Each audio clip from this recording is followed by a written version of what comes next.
Hello, just saw the new Ghost in the Shell teaser trailer, and, well, funny story, but first I also want to say I just saw the newly released, Full Metal Alchemist trailer, and I'm going to be giving my thoughts on both of them with you. And since I like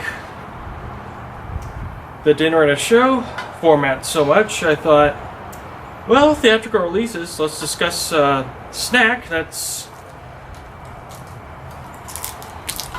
gonna be offered in a theater. Snickers Almond Minis.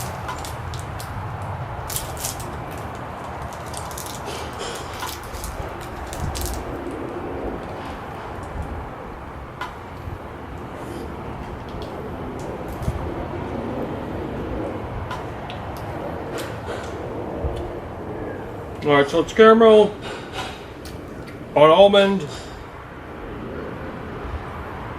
wrapped in chocolate.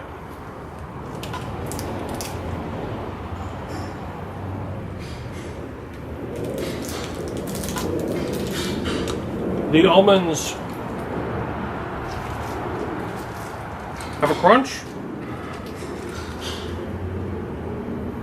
They have a bit of a mass to chew through. The caramel gives a lot of resistance, which I like. A very kinesthetic experience. These jaws like to work. But all you really taste until after you've swallowed is the caramel and the chocolate.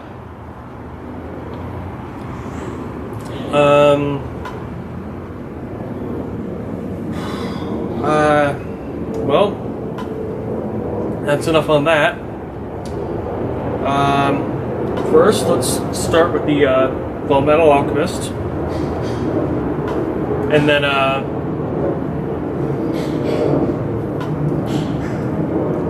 let's start with, it is produced by Warner Brothers, that's the big studio in charge. Yeah, they are using Japanese actors to depict Amestris, which is based on Europe in the Industrial Revolution. I always thought that was kind of weird, because in the source material and in the series based on that, Brotherhood, there's a country called Qing that is clearly based on China. And the characters in there look a lot different from Qing than from Amestris. But when I'm looking at it, the credits are in Japanese text, and the actors, in the only couple lines there, are speaking Japanese. The only time we actually see Ed's face is when he's right up against Al, saying we're going to get our bodies back. The rest of it, he's got his iconic improvised spear, and he's standing with his back to the camera, and there's this chimera at the very end that jumps out. Every other time we're seeing his back, there's this standing in a city street, and between the two buildings on the other side of the street, there's this burrowing of smoke and debris. The rest of the shots are world building. Kind of train, building a lot of smoke, capital city. It's a very effective trailer, I think. And it's only 30 seconds or so.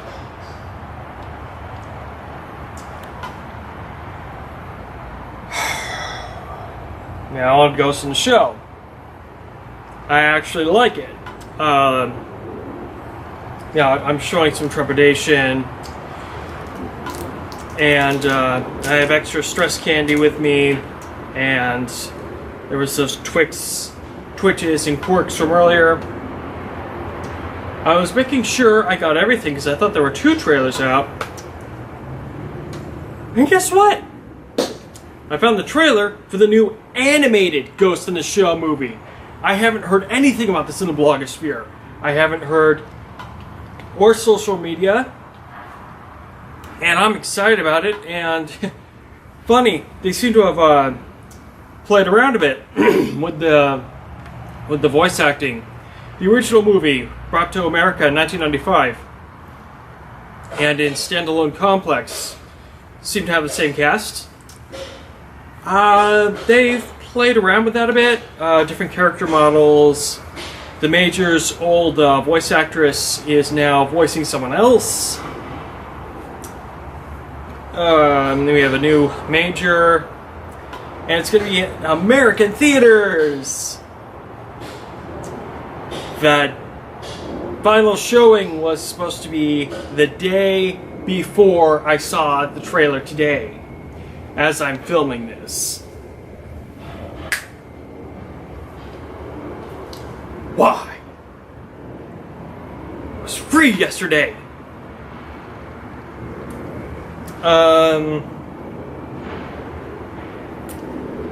Well, catch it on DVD later, or Adult Swim. But that's the Scarlett Johansson movie. I am gonna need another one of these, but not because of that movie.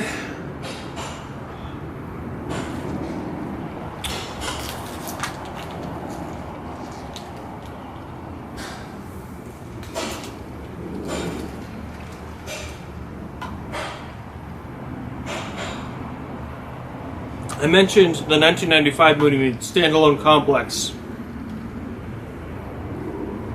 It feels like they really did their homework on this. They said in pre-production material beforehand that they were trying to focus on the source material of the manga, and I admit that's not something I'm really big on. It's not something I know a lot about. I know most of Standalone Complex by heart, and I know the first movie, but that's my area of expertise. But we see her being built. We see her cyber brain being encapsulated. We see a lot of the stealth suit. That the thing that makes her thermoptic camouflage shows cyber eyes and cyber brains can't see her. Except it doesn't cover her head for some reason. Just like in the other material.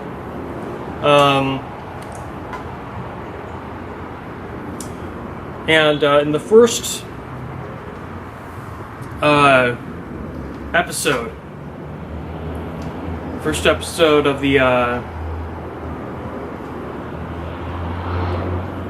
Standalone Complex, there is an attack on government officials using cyber geishas, and in the trailer there's an attack using cyber geishas. So it feels very familiar. This is not like going to be like Dragon Ball Evolution.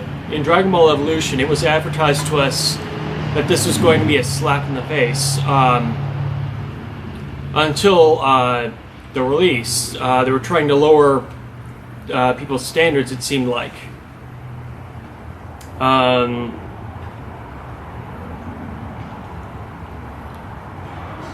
Jury's out on whether or not this will be like Speed Racer, where it was very clear that they're trying to do justice to the source material.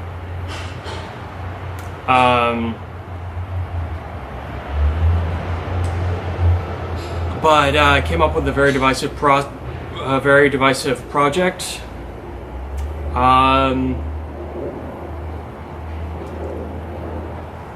or Astro Boy, where it looked like an homage to an anime going in, and then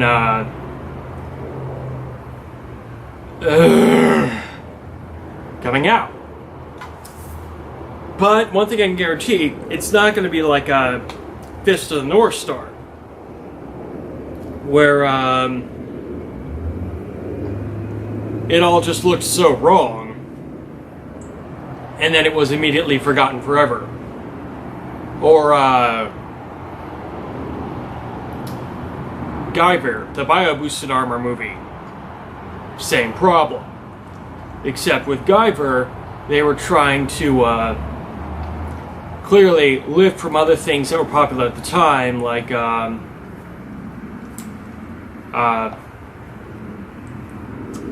Teenage Mutant Ninja Turtles live-action movies, and to some extent, maybe Star Wars. This feels like it's going to be very much Ghost in the Shell. Even down to a kissing scene with a woman who might be one of the Major's roommates. I see the author and I have some creative things in common. Strike that from the record. Let's see. Bato has his robotic eyes in most of the shots. Most of them. I'm wondering why there's that one shot where he doesn't. There's a guy who looks like Kuze from Second Gig. G-I-G. Google it. Who tells her that her life was stolen, not saved. So this gives me a certain 90s Judge Dredd vibe, where instead of focusing on the world at large, there's going to be much more of a focus specifically on the lead, on the Major, the woman with the big mysterious past. And it does promote the mystery of her past as her driving force. She wants to know who she was, for somehow in this version, she has no memories of her life before becoming a full prosthetic. Apparently, there's never been, in this version, anyone like her before. But there are more being made.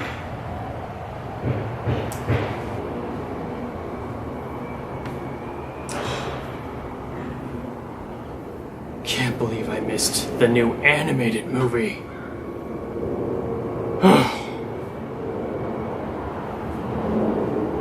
I needed the stress snack. Well, I will have a response to you after the movie comes out.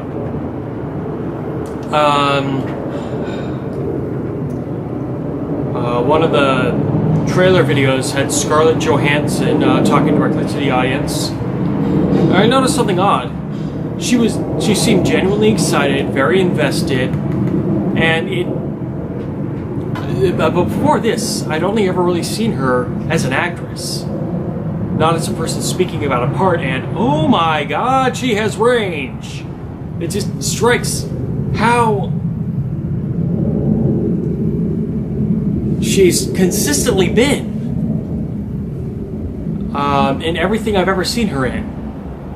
Okay, maybe not in Home Alone 3. Oh my god, she had more vocal range and all in Home Alone 3.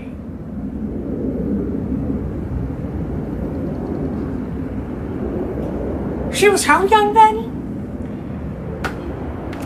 Okay, well, that's still not a bad fit for the Major from what I've seen. But apparently they're, again, going from the comics in the manga. So I've got to check that out before I actually see the movie. It's a short jaunt to the library from here. Heck, it's just a hike for me. Well, I'll get back to you on this. Let me know if there's any other candy you want me to try, maybe some healthy snacks. And I'll keep my ear to the ground on both Ghost in the Shell and Full Metal Alchemist. And when I find out more about Death Note, I'll give you my thoughts on that too. Alright. See you then.